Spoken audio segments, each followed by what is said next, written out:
One question that comes up quite a bit in consultation is, are hair transplants permanent? And this seems a little surprising to those of us in the industry because, of course, it's permanent. But a lot of people don't understand why. And here's why. Hair transplants, in the hair transplantation process, we move genetically permanent hair.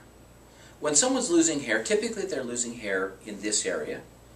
And on that person, oftentimes you will see a band of good, strong hair on the sides. This hair on the sides is genetically permanent.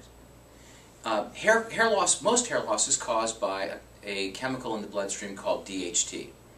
DHT is in the bloodstream, it's assaulting and bathing all these hair follicles, and some are reacting to it. These in this area are withering and dying over time in response to the DHT. In other words, they're genetically susceptible to DHT. But the same DHT is in the bloodstream that supplies these hair follicles on the sides, and they are not reacting. They're genetically resistant. And that's why they're permanent, because they'll resist the effects of DHT over a lifetime. So in the hair transplantation process, we move those. Now, perhaps an easier way to understand this is to think about computers.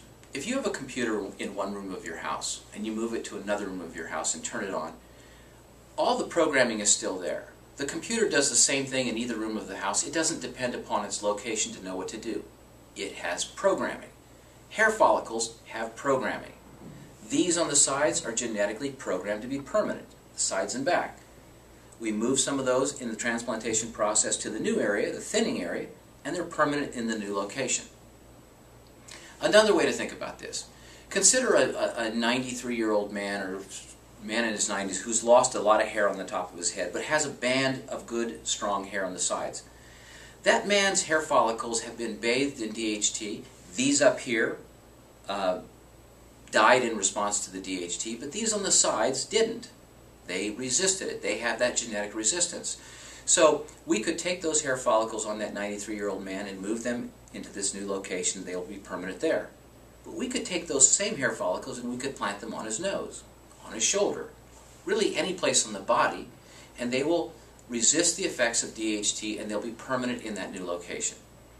That's why hair transplantation works, because we're taking genetically permanent hair, moving it to a new location.